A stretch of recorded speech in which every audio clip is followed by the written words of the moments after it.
For the next few minutes, you will witness some highlights of a spectacular and decisive operation. A few brief flashes on the screen will bring you the end product of years of training and planning and construction. The aircraft you will see took decades to develop. The men who jumped from them had to become experts in a matter of months, and they did. The operation was a great success. It saved thousands of American lives that might have been lost in bloody frontal assaults. But as you will see, we had to pay the cost of those saved lives in broken gliders, parachute silk, aviation gas, and 1,000 other items of supply and equipment. This is not a war that can be won by dollars and cents alone, but neither can it be won without dollars and cents. The money for gliders and parachutes, yes, and for bandages, come partly out of the war bonds you buy.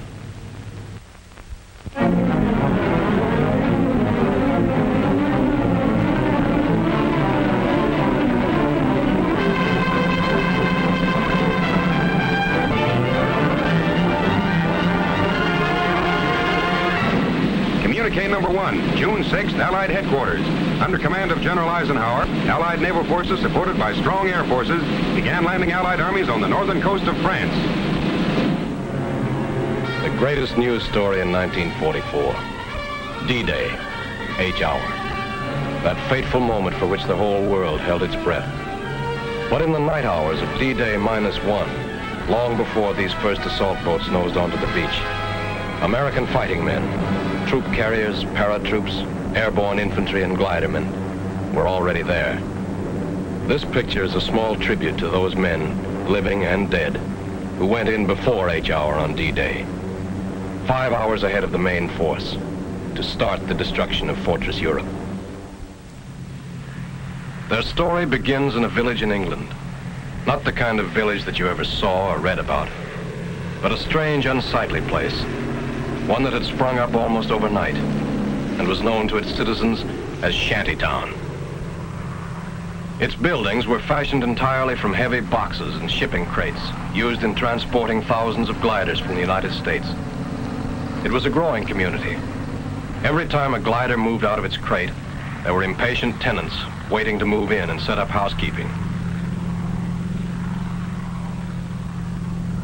Or perhaps a business establishment. And everyone in town was there for one purpose, for the day when they would join forces with the British to make the big jump.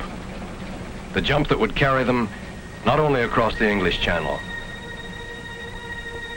but across an almost solid wall of steel and iron and guns and ruthless, determined men, trained for generations in the art of death and destruction. But impregnable as these defenses appeared, we had a plan to surmount them. The wall of fortifications stretched along the entire coast of Europe. Part of the plan called for our air forces to carry an army of paratroops and airborne infantry over this wall. The chiefs of staff wanted them dropped deep in German-held territory to establish defense areas and block the movement of the enemy reserves. Then they decided. The invasion spearhead was to strike in Normandy. Immediately, troops began to be dispatched to special takeoff points all over England, where they would stand by until the final word was given. Heroes in the making rode the highways of England that day, busloads of them.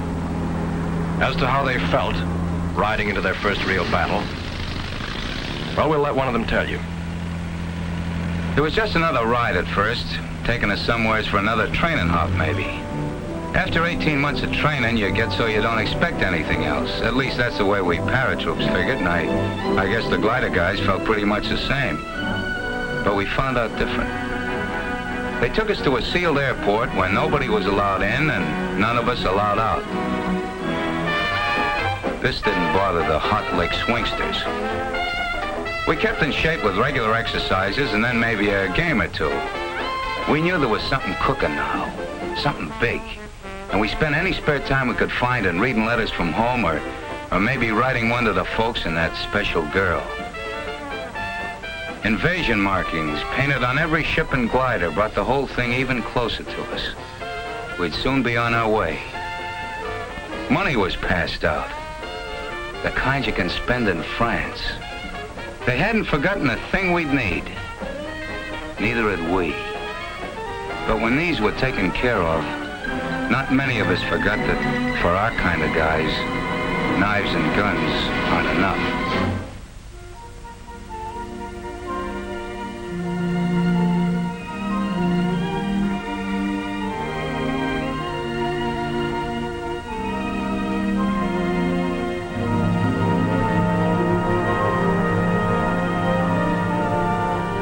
Now we were really ready. General Ike nearly tore his pants stepping over the barbed wire, but he didn't care. He wanted to talk to us. Ike had a lot of questions to ask. What's your name, soldier, he says. Where's your hometown? Who's the toughest man in the outfit? We told him we'd give him the answer to that last one when we got back. He inspected a few of the boys who really have to be tough. The Pathfinders. They go in ahead of all of us and plant signal markers so we can find a way. They live on a steady diet of danger. When Ike got through with us, we were all keyed up, raring to go. And then it was time. Most of these men had never seen real combat, but remember them. Look at their faces. They've seen plenty of action since. They're the boys of the 82nd and 101st Airborne Divisions. The men who faced von Rundstedt in Belgium, stopped them cold at Bastogne and Stavelot.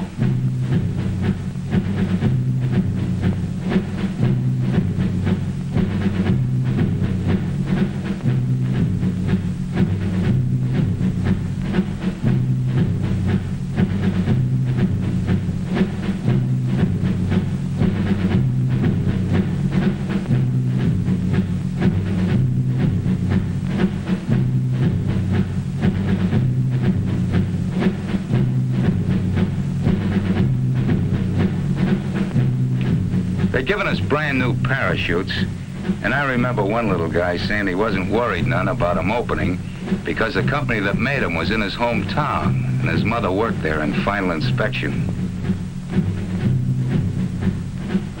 A few of the outfits got the idea they ought to show the Germans we had Indians in America. Here they are.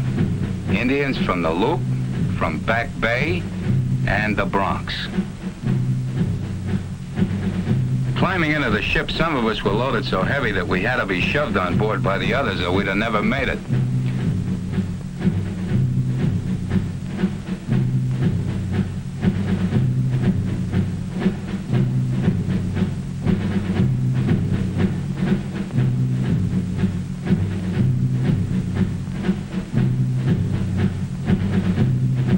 The loading went on into the night.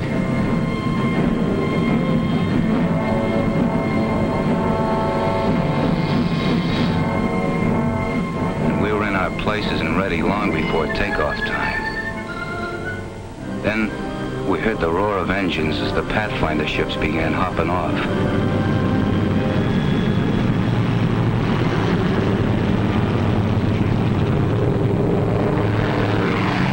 We knew we'd be following soon after. That takeoff was something I'll never forget. Sure, we'd all made a lot of training hops, but this was different. Like the first time you ride a bicycle, only with a whole lot farther to fall if anything goes wrong. Nothing did, though. Not with those troop carrier guys at the controls. Talk about making trains run on time. You could have really set your watch by the split-second way those guys took us off. They took those ships off the ground like it was just another practice run. For them, I guess it was. After all, they were going to have to fly it again and again, all night and the next day. Only under fire. And that's no fun when you figure that these C-47s haven't any armor, no guns, and have to fly low over the drop-in zones, straight as on a bombing run. After we hit the channel and started across, every light went out.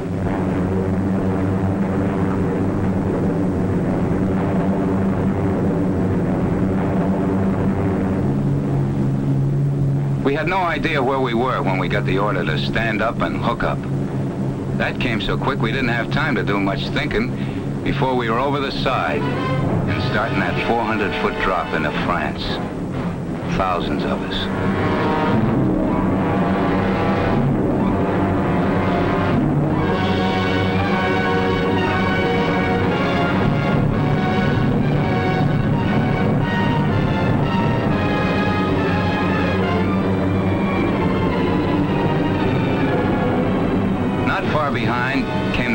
bunch of gliders. It seemed forever before they hit the ground. They were like clay pigeons for the German snipers. The glider pilots really had their hands full bringing those babies down in the dark that way. There were darn few signal lights to help them find their way. The Germans had caught on with crossfire almost from the minute they'd set down. They had to do their work lying flat on the ground. But those gliders got down. And the troops and guns inside them got into the fight. The pilots fighting right along with them. I guess we did plenty of damage that night. Yes, they did plenty of damage. Blocking road junctions, knocking out bridges, capturing fields for airstrips, and all the while, out in the channel behind them, Navy guns kept slamming away at the beaches, softening things up for the big push that would begin at dawn, clearing the way for the biggest invasion in history, the greatest movement of men and supplies.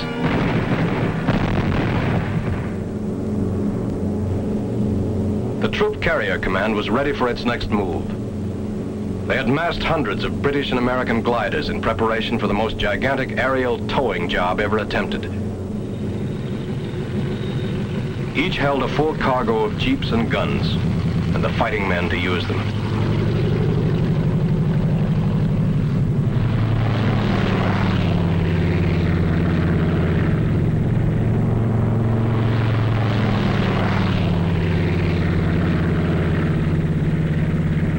The lives and success of those who were already in France depended on the flight of this vast armada.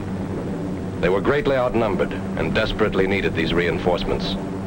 How they got them, a story of two-way air traffic and an unbroken chain of planes and gliders stretching from England to France and back again, is best told by a man who was a part of it all.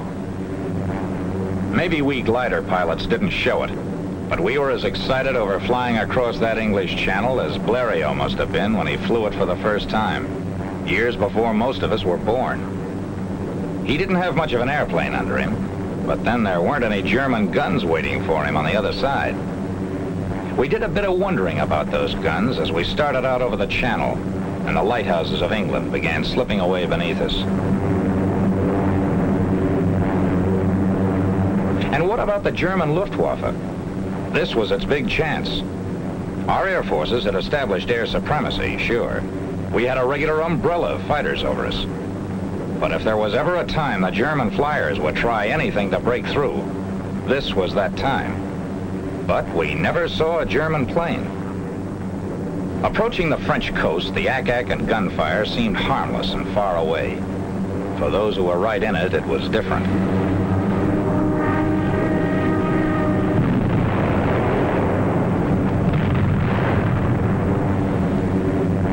It gave us a feeling of pride to be a part of it all, looking down at those men on the beaches of Normandy.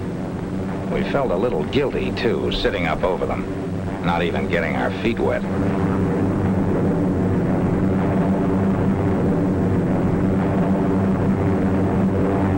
The Germans flooded entire areas to slow us up if a beachhead was established. We kept watching for those who had gone in during the night, but we only saw their parachutes. There was no sign of them.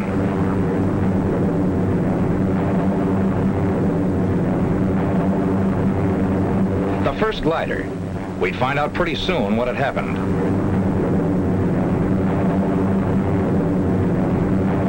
Cut loose. Roger. So long.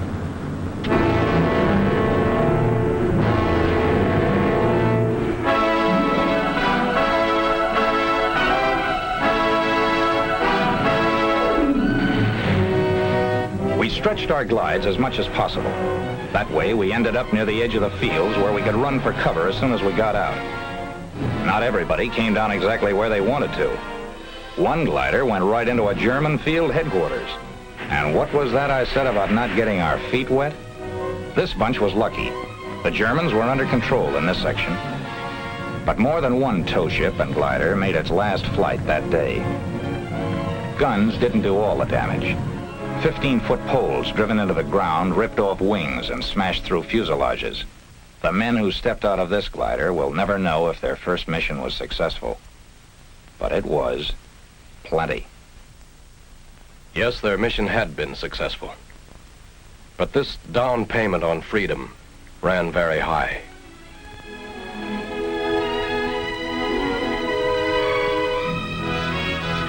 These broken wings served the highest purpose. They carried an army into Normandy. An army which spearheaded the Allied invasion, carried the fight for freedom right to the front door of those who had challenged it. A ring of steel and iron and guns and determined free men was closing in. Months and miles of battle lay ahead, but D-Day -1 was the beginning. Okay, troop carrier, where do we go from here?